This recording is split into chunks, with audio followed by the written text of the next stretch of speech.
Hi friends, ಎಲ್ಲರಿಗೂ ನಮಸ್ಕಾರ. ಇವತ್ತಿನ ವಿಡಿಯೋದಲ್ಲಿ ನಾನು ಒಂದೇ ಥ್ರೆಡ್ಡಲ್ಲಿ ಡಿಸೈನ್ ಮಾಡಿದ್ದೀನಿ. ಅದು ತುಂಬ ಗ್ರ್ಯಾಂಡಾಗಿ ಬಂದಿದೆ. ಈ ಡಿಸೈನ ನಾನು ಎಲ್ಲಿ ಸೆಲೆಕ್ಟ್ ಮಾಡಿದೆ ಅಂದರೆ, ಸ್ಯಾರಿಲಿ ಬಾರ್ಡ್ರಲ್ಲಿ ಕೊಟ್ಟಿದ್ರು ಈ ಥರ ಡಿಸೈನ. ಆ ಡಿಸೈನ ನಾನು ಸ್ಯಾರಿ ಬಾರ್ಡ್ರಲ್ಲಿ ಏನಿದೆಯೋ ಅದನ್ನು ತೆಗೆದು ಅದನ್ನೇ ಬ್ಲೌಸ್ಗೆ ಬ್ಯಾಕ್ ಸೈಡಲ್ಲಿ ಹಾಕಿದ್ದೀನಿ. ಈ ರೀತಿಯಾದ ಡಿಸೈನ್ಸು ತುಂಬ ನೀವು ಪ್ರಾಕ್ಟೀಸ್ ಮಾಡ್ಬೋದು ಮತ್ತು ತುಂಬ ಟ್ರೆಂಡಿಯಾಗೂ ಇದೆ ಇದು ಡಿಸೈನು. ಮತ್ತು ಫಿನಿಶಿಂಗ್ ಅಂತೂ ತುಂಬ ಹೆವಿ ಲುಕ್ ಕೊಡ್ತಾಯಿದೆ. ನಾನು ಜೆರಿ ಥ್ರೆಡ್ಡಲ್ಲಿ ಮಾಡಿದ್ದೀನಿ ಇದನ್ನು, ಅಂದರೆ ಶೈನಿಂಗ್ ಜೆರಿ ಥ್ರೆಡ್ಡಲ್ಲಿ ಮಾಡಿರೋದು ಮೆಟಲ್ ಕಲರ್ ಜೆರಿ ಥ್ರೆಡ್ ಇದು. ಸ್ಯಾರಿ ಬಾರ್ಡ್ರಲ್ಲಿ ಯಾವ ಜೆರಿ ಯೂಸ್ ಮಾಡಿದ್ರೋ ಅದನ್ನೇ ಬ್ಯಾಕ್ ನೆಕ್ಗೆ ಯೂಸ್ ಮಾಡಿದ್ದೀನಿ. ಇದೇ ರೀತಿಯಾಗಿ ನೀವು ಕೂಡ, ಅಂದರೆ ನಿಮಗೆ ಯಾವುದಾದ್ರೂ ಒಂದು ಸ್ಯಾರಿ ಬಂದಿತ್ತು, ರನ್ನಿಂಗ್ ಬ್ಲೌಸ್ ಪೀಸ್ ಬಂದಿತ್ತು ಅಂದ್ಕೊಳ್ಳಿ. ಇವಾಗ ಸ್ಯಾರಿಲಿ ರನ್ನಿಂಗ್ ಬ್ಲೌಸ್ ಪೀಸ್ ಬಂದಿರುತ್ತೆ, ಅವಾಗ ಏನು ಮಾಡೋದು, ಯಾವ ರೀತಿಯಾಗಿ ಡಿಸೈನ್ ಹಾಕೋದು ಅಂತ ಮೈಂಡಲ್ಲಿ ಥಿಂಕ್ ಮಾಡ್ತಾ ಇರ್ತೀರ. ಆವಾಗ ನಾವೇನು ಮಾಡಬೇಕು ಅಂದರೆ, ಬಾರ್ಡರ್ ಯಾವ ಕಲರಲ್ಲಿ ಬಂದಿದೆ ಅಂತ ನೋಡಬೇಕು. ಬಾರ್ಡರ್ ಯಾವ ಕಲರಲ್ಲಿ ಬಂದಿದೆಯೋ ಆ ಕಲರಲ್ಲಿ ಆಲ್ಮೋಸ್ಟ್ ಮಾಡೋಕ್ಕೆ ಟ್ರೈ ಮಾಡಿ. ಅದರಲ್ಲಿ ಜೆರಿಲಾದರೂ ಮಾಡಿ, ಸಿಲ್ಕ್ ಥ್ರೆಡಲ್ಲಾದರೂ ಮಾಡಿ. ಜೆರಿಲಿ ಮಾಡಿದ್ರೆ ಏನಾಗುತ್ತೆ ಅಂದರೆ ಡಿಸೈನ್ ಹೈಲೈಟ್ ಆಗುತ್ತೆ. ಸಿಲ್ಕ್ ಥ್ರೆಡಲ್ಲಿ ಮಾಡಿದ್ರೆ ಸ್ವಲ್ಪ ಡಿಸೈನು ಜೆರಿಗಿಂತ ಸ್ವಲ್ಪ ಡಲ್ ಹೊಡೆಯುತ್ತೆ. ಓಕೆನಾ, ತುಂಬ ಚೆನ್ನಾಗಿ ಬಂದಿತ್ತು ಈ ಡಿಸೈನ್. ಬಾರ್ಡ್ರಲ್ಲಿ ಏನು ಡಿಸೈನ್ ಕೊಟ್ಟಿದ್ದಾರೋ ಆಲ್ಮೋಸ್ಟ್ ಅದೇ ಡಿಸೈನ್ ಮಾಡೋಕ್ಕೆ ಟ್ರೈ ಮಾಡಿ. ಯಾಕಂದರೆ ನಾವು ಅದೇ ಡಿಸೈನ್ ಮಾಡಿದ್ವಿ ಅಂತಂದರೆ ಸ್ಯಾರಿಗೂ ಬ್ಲೌಸ್ಗೂ ಸಖತ್ ಸೆಟ್ ಆಗುತ್ತೆ. ಓಕೆನಾ, ಇದು metal colour zari thread, copper colour zari thread, silver colour zari thread, shining gold colour zari thread, ಇದನ್ನೆಲ್ಲ ನಾನು ತಂದಿಟ್ಕೊಂಡಿದ್ದೀನಿ. ನಾನು ಬ್ಲೌಸ್ ಬಾರ್ಡ್ರಲ್ಲಿ ಏನು ಕಲರು ಜೆರಿನ ಯೂಸ್ ಮಾಡಿರ್ತಾರೋ ಆಲ್ಮೋಸ್ಟ್ ಅದೇ ಕಲರ್ನ ನಾನು ಬ್ಲೌಸ್ಗೂ ಕೂಡ ಯೂಸ್ ಮಾಡ್ತೀನಿ.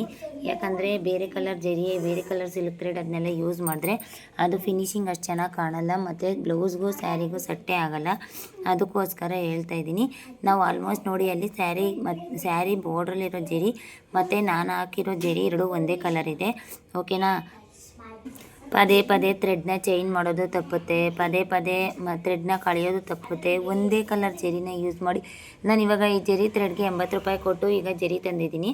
ಆ 80 ರೂಪಾಯಿ ಕೊಟ್ಟು ಜೆರಿ ತಂದು ನನಗೆ 800 ರೂಪಾಯಿ ಸಂಪಾದನೆ ಮಾಡಿದ್ದೀನಿ. ಓಕೆನಾ, ಅಂದರೆ ನಾವು 80 ರೂಪಾಯಿಗೆ ಜೆರಿ ಹಾಕ್ಬಿಟ್ಟು 800 ರೂಪಾಯಿ ಸಂಪಾದನೆ ಮಾಡಿದ್ದೀರಿ ಅಂತ ಹೇಳ್ಬೋದು ಮಾತಲ್ಲಿ.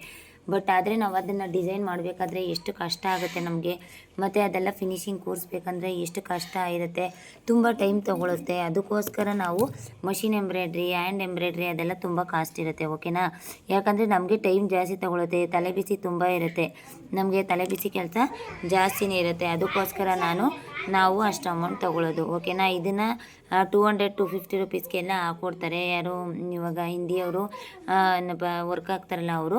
ನಾವು ಅದ್ರ ಮೇಲ್ಗಡೆ ಒಂದು 500 ರುಪೀಸ್ ಆದರೂ ಸ್ಟಿಚಿಂಗ್ ಎಲ್ಲ, ಲೈನಿಂಗ್ ಬಟ್ಟೆ, ಥ್ರೆಡ್ಡು ಎಲ್ಲ ನಮ್ಮದೇ. ಬರೀ ವರ್ಕಿಗೆ ಅಂತಲ್ಲ, ಎಲ್ಲ ಫುಲ್ಲು ಫಿನಿಶಿಂಗೆ ನಮ್ಮದು. ಐರನ್ ಮಾಡಬೇಕು, ಓವರ್ಲಾಕ್ ಮಾಡಬೇಕು, ಎಲ್ಲ ಪ್ರತಿಯೊಂದು ಮಾಡಬೇಕು. ಸ್ಯಾರಿ ಫಾಲ್ ಹಾಕಬೇಕು, ಜಿಗ್ ಜಾಗ್ ಮಾಡಬೇಕು, ಇಷ್ಟೆಲ್ಲ ನಾವು ಮಾಡಬೇಕು. ಎಷ್ಟು ಕೆಲಸ ಇರುತ್ತೆ ಅಲ್ವಾ. ನಾನು ವರ್ಕ್ ಹಾಕಿ ಆ ಬ್ಲೌಸ್ನ ರಿಂಗ್ಗೆ ಫಿಕ್ಸ್ ಮಾಡಿ, ನೆಕ್ಸ್ಟು ಕ್ಯಾನ್ವಾಸ್ ಪೇಪರ್ನ ತೊಗೊಂಡು ಕ್ಯಾನ್ವಾಸ್ ಪೇಪರ್ನ ಹಾಕಿ, ಪೇಪರ್ ಕ್ಯಾನ್ವಾಸ್ನ, ಆಮೇಲೆ ಯಾವ ಥರ ಇದು ಡಿಸೈನ್ ಸೆಟ್ ಆಗುತ್ತೆ ಈ ಬ್ಲೌಸ್ಗೆ ಅಂತ ಮೈಂಡಲ್ಲೇ ಥಿಂಕ್ ಮಾಡಿ, ಆ ರೀತಿಯಾಗಿ ಬ್ಲೌಸ್ ಡಿಸೈನ್ನ ಆ ಬ್ಲೌಸ್ ಮೇಲೆ ನಾನು ಡ್ರಾ ಮಾಡಿ, ಅದು ಚೆನ್ನಾಗಿ ಕಾಣಿಸುತ್ತಾ ಇಲ್ವಾ ಅಂತ ನೋಡಿ, ಕಲರ್ ಕಾಂಬಿನೇಷನ್ ಅದಕ್ಕೆ ಸೆಟ್ ಮಾಡಿ, ಎಷ್ಟು ತಲೆ ಬಿಸಿ ಇರುತ್ತೆ. ಇವಾಗ ನಾನು ಸ್ಯಾರಿ ಬಾರ್ಡ್ರಲ್ಲಿರೋ ಡಿಸೈನೇ ಮಾಡ್ತೀನಿ ಅಂತ ಅನ್ಕೋಬೋದು. ಸ್ಯಾರಿಲಿರೋ ಬಾರ್ಡ್ರಲ್ಲಿರೋ ಡಿಸೈನೇ ಮಾಡಿದ್ರು ನಾವು ಅದನ್ನು ಹ್ಯಾಂಡಲ್ಲಿ ಡ್ರಾ ಮಾಡಲೇಬೇಕು ತಾನೆ. ಯಾಕಂದರೆ ಹ್ಯಾಂಡಲ್ ಡ್ರಾ ಮಾಡಿಲ್ಲ ಅಂದರೆ ಅದು ಚೆನ್ನಾಗಿ ಬರೋಲ್ಲ. ಹ್ಯಾಂಡಲ್ ಡ್ರಾ ಮಾಡಿಕೊಂಡ್ರೆ ಚೆನ್ನಾಗಿ ಬರುತ್ತೆ. ಅಂದರೆ ಇವಾಗ ಏನು ಪ್ರಾಕ್ಟೀಸ್ ಮಾಡಿರೋರಿಗೆ ಏನಿಲ್ಲ, ಫ್ರೀ ಹ್ಯಾಂಡು ಮತ್ತು ಮಿಷಿನ್ ಮಾಡ್ತಾ ಮಿಷಿನಲ್ಲೇ ಹೋಗ್ತಾ ಇರ್ತಾರೆ ಡಿಸೈನ್ ಮಾಡಿಕೊಂಡು. ನಮ್ಗೆ ಆ ಥರ ಅಲ್ಲ, ನಾವು ಇನ್ನೂ ಅಷ್ಟು ಅಂದರೆ ಮಿಷಿನಲ್ಲಿ ಇಂಪ್ರೂವ್ ಆಗುವಷ್ಟು ಇದು ಮಾಡ್ಕೊಂಡಿಲ್ಲ. ಸ್ವಲ್ಪ ಡ್ರಾಯಿಂಗ್ನೇ ಮಾಡ್ಕೊಳ್ಳೇಬೇಕು ನಾವು ಸ್ವಲ್ಪ. ಯಾಕಂದರೆ ಡ್ರಾಯಿಂಗ್ ಮಾಡ್ಕೊಂಡಿಲ್ಲ ಅಂದರೆ ಫಿನಿಶಿಂಗ್ ಹೋಗ್ಬಿಡುತ್ತೆ. ಡ್ರಾಯಿಂಗ್ ಯಾವ ಥರನಾದ್ರೂ ಇರಲಿ, ಆಮೇಲೆ ನಾನು ಎಂಬ್ರಾಯ್ಡ್ರಿ ಮಾಡಬೇಕಾದ್ರೆ ಹೇಳ್ಕೊತೀನಿ. ಬಟ್ ಆದರೆ ಈ ರೀತಿಯಾಗಿ ಡ್ರಾಯಿಂಗ್ ಬರುತ್ತೆ ಅನ್ನೋದನ್ನ ನೀಟಾಗಿ ಮಾಡ್ಕೋಬೇಕು. ಮಷಿನ್ ಎಂಬ್ರಾಯ್ಡ್ರಿಲೇ ಆಗಲಿ, ಹ್ಯಾಂಡ್ ವರ್ಕಲ್ಲೇ ಆಗಲಿ, ಡ್ರಾಯಿಂಗ್ ಅನ್ನೋದು ತುಂಬ ಜನಕ್ಕೆ ತುಂಬ ಕಷ್ಟ ಆಗ್ತಾಯಿದೆ. ಯಾಕಂದರೆ ನೆಕ್ಕು ಒಬ್ಬೊಬ್ರದ್ದು ಒಂದೊಂದು ವಿಡ್ತಲ್ಲಿರುತ್ತೆ, ನೆಕ್ ಡೀಪು ಕೂಡ ಒಬ್ಬೊಬ್ರದ್ದು ಒಂದೊಂದು ಡೆಪ್ತಲ್ಲಿರುತ್ತೆ. ಆಗ ನಾವು ಇವಾಗ ಡಿಸೈನು ಬುಕ್ ತಗೊಬಂದಿರ್ತೀವಿ ಅಂದ್ಕೊಳ್ಳಿ, ಟ್ರೇಸಿಂಗ್ ಮಾಡ್ಕೊಳ್ಳೋಕ್ಕೆ ಡಿಸೈನು ಅಂತ, ಡ್ರಾಯಿಂಗ್ ಮಾಡ್ಕೊಳ್ಳೋಕ್ಕೆ ತುಂಬ ಕಷ್ಟ ಆಗ್ತಾಯಿದೆ ಅಂತ. ಬಟ್ ಆವಾಗ ಆ ಡಿಸೈನ್ಸ್ ಎಲ್ಲ ಕೂರಿಸ್ಕೋಬೇಕಂದ್ರೆ ತಲೆಯಲ್ಲಿ ಟೆಕ್ನಿಕ್ ಇಟ್ಕೊಂಡಿರಬೇಕು.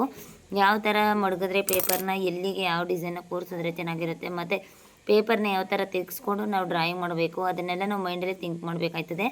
ಅದನ್ನೆಲ್ಲ ನಾವು ಮೈಂಡಲ್ಲೇ ಥಿಂಕ್ ಮಾಡಿ ಡ್ರಾ ಮಾಡಿಕೊಂಡ್ರೆ ಬೆಟರ್ ಆಯ್ತೀವಿ. ಬಟ್ ಹೆಂಗೆಂಗೋ ಅವ್ರು ಕೊಟ್ಟಿರೋ ಇಮೇಜ್ನೇ ಮಾಡಿಬಿಟ್ಟು ಬ್ಲೌಸ್ ಮೇಲೆ ಡ್ರಾ ಮಾಡಿಬಿಟ್ಟು ಸ್ಟಿಚ್ ಮಾಡೋಕ್ಕೆ ಹೋದಾಗ ಕಟ್ಟಿಂಗಲ್ಲಿ ವೇರಿಯೇಷನ್ ಆಗುತ್ತೆ. ಕಟ್ಟಿಂಗಲ್ಲಿ ವೇರಿಯೇಷನ್ ಆದಾಗ ಕಸ್ಟಮರಿಗೆ ಫಿಟ್ಟಿಂಗ್ ಪ್ರಾಬ್ಲಮ್ ಬರುತ್ತೆ. ಓಕೆನಾ, ಇಷ್ಟೊಂದೆಲ್ಲ ಅನುಭವಿಸೋ ಬದಲು ನಾವು ಫಸ್ಟೇನೆ ನೆಕ್ ವಿಡ್ತ್ ಎಷ್ಟಿದ್ರೆ ಸರಿ ಇರುತ್ತೆ, ನೆಕ್ ಡೆಪ್ತ್ ಎಷ್ಟಿದ್ರೆ ಸರಿ ಇರುತ್ತೆ. ಮತ್ತು ನಾವು ಹಾಕ್ತಾರೋ ಡಿಸೈನ್ ಇವಾಗ ಅವರು ಡೀಪ್ ನೆಕ್ಕಲ್ಲಿ ತೋರಿಸಿರ್ತಾರೆ ಡಿಸೈನ್ ಅಂದ್ಕೊಳ್ಳಿ. ಆ ಡೀಪ್ ನೆಕ್ಕಲ್ಲಿರೋ ಡಿಸೈನ ನಾವು ಬೋಟ್ ನೆಕ್ ಯಾವ ರೀತಿಯಾಗಿ ಹಾಕೋದು ಅದನ್ನೆಲ್ಲ ನಾವು ಮೈಂಡಲ್ಲೇ ಥಿಂಕ್ ಮಾಡಬೇಕಾಗುತ್ತೆ.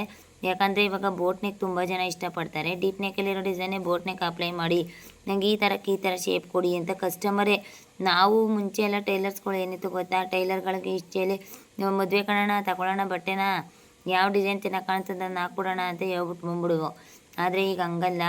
ಇನ್ಸ್ಟಾಗ್ರಾಮು, ಫೇಸ್ಬುಕ್ಕು, ಸೋಷಿಯಲ್ ಮೀಡಿಯಾ ತುಂಬ ಇಂಪ್ರೂವ್ ಆದಮೇಲೆ ಪ್ರತಿಯೊಂದು ಯಾರಾದರೂ ಒಬ್ಬರು ಬ್ಲೌಸ್ ಡಿಸೈನ್ ಹಾಕ್ಕೊಂಡು ಅವ್ರು ತುಂಬ ಚೆನ್ನಾಗಿ ಕಾಣ್ತಾಯಿದ್ರೆ ಆ ಬ್ಲೌಸ್ ಡಿಸೈನ್ ಅವರು ಸ್ಕ್ರೀನ್ಶಾಟ್ ಮಾಡಿ ಇಟ್ಕೊಂಡಿರ್ತಾರೆ. ಅಮೌಂಟ್ ಎಷ್ಟಾದರೂ ಪರವಾಗಿಲ್ಲ ಆ ಡಿಸೈನ್ ಅವರು ಮಾಡಿಸ್ಕೋತಾರೆ. ಯಾಕಂದರೆ ಆ ಡಿಸೈನು ಅಷ್ಟು ಏನಪ್ಪ ಅವ್ರಿಗೆ ಇಂಪ್ರೆಸ್ ಆಗಿರುತ್ತೆ.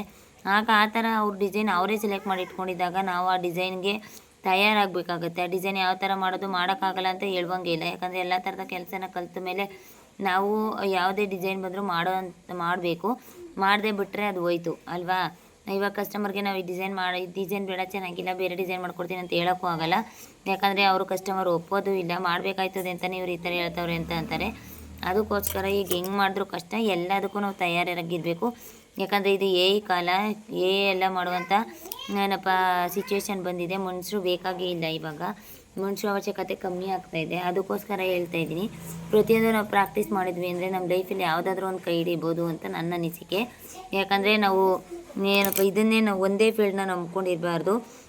ಯಾಕಂದರೆ ಲೈಫಲ್ಲಿ ಮುಂದೆ ಬರಬೇಕು, ನಾವು ಹೆಚ್ಚಿನ ಆದಾಯ ಪಡಿಬೇಕು ಅಂತ ಎಲ್ಲ ಫೀಲ್ಡ್ಗೂ ಇಳಿಬೇಕು. ಇವಾಗ ನಾನು ಫ್ಯಾಬ್ರಿಕ್ ಪೇಂಟಿಂಗ್ ಮಾಡಬೇಕಂತ ತುಂಬ ಆಸೆ ಇದೆ. ಫ್ಯಾಬ್ರಿಕ್ ಪೇಂಟಿಂಗ್ನ ಮಾಡ್ತಾಯಿದ್ದೀನಿ. ನಾನು ನೆಕ್ಸ್ಟ್ ಮುಂದಿನ ವೀಡಿಯೋಗಳಲ್ಲಿ ಫ್ಯಾಬ್ರಿಕ್ ಪೇಂಟಿಂಗ್ ಬಗ್ಗೆ ಹೇಳ್ಕೊಡ್ತೀನಿ ನಿಮಗೂ ಕೂಡ, ಯಾವ ರೀತಿಯಾಗಿ ಹಾಕಬೇಕು ಮತ್ತು ಏನು ಅಂತ. ಆದರೆ ಮಷಿನ್ ಎಂಬ್ರಾಯ್ಡ್ರಿಗಿಂತ ತುಂಬ ಕಷ್ಟವಾಗಿದೆ ಅದು. ನಮ್ಮ ಫ್ರೀ ಹ್ಯಾಂಡ್ಗೆ ಬರೋವರೆಗೂ ಸ್ವಲ್ಪ ಕಷ್ಟವೇ ಅದು. ಯಾಕಂದರೆ ತಾಂಜೂರ್ ಫ್ಯಾಬ್ರಿಕ್ ಪೇಂಟಿಂಗ್ ಎಲ್ಲ ಮಾಡಬೇಕು. ಮತ್ತು ನೆಕ್ಸ್ಟು ಬೇಸಿಕ್ ಸ್ಟಿಚಸ್ ಎಲ್ಲ ಏನು ಅಷ್ಟೊಂದು ಕಷ್ಟ ಇಲ್ಲ. ಸ್ವಲ್ಪ ಮಷಿನ್ ಎಂಬ್ರಾಯ್ಡ್ರಿ ಬಗ್ಗೆ ಥರನೇ ಇದೆ, ಅದೇನು ತೊಂದರೆ ಇಲ್ಲ. ತಾಂಜೂರ್ ಫ್ಯಾಬ್ರಿಕ್ ಪೇಂಟಿಂಗಲ್ಲಿ ಸ್ವಲ್ಪ ತಿಕ್ಕಾಗೆ ತಿನ್ನಾಗೆ ಕಲರ್ಸ್ ಎಲ್ಲ ಕೊಡ್ತೇವಲ್ವಾ, ಗಾಡ್ಗೆ ಡೆಕೋರೇಟ್ ಮಾಡಬೇಕಾದ್ರೆ ಅದು ವೇರಿಯೇಷನ್ ಬಂದರೆ ಸ್ವಲ್ಪ ಕಷ್ಟ ಆಗುತ್ತೆ ಅಷ್ಟೇ. ಅದು ಬಿಟ್ಟರೆ ಬೇರೆ ಏನು ಇರಲ್ಲ. ಎಲ್ಲನೂ ಪ್ರಾಕ್ಟೀಸ್ ಮಾಡ್ತಾಯಿದ್ರೇ ಬರೋದು. ಪ್ರಾಕ್ಟೀಸ್ ಮಾಡ್ತಿದ್ರೆ ಯಾವುದು ಬರಲ್ಲ.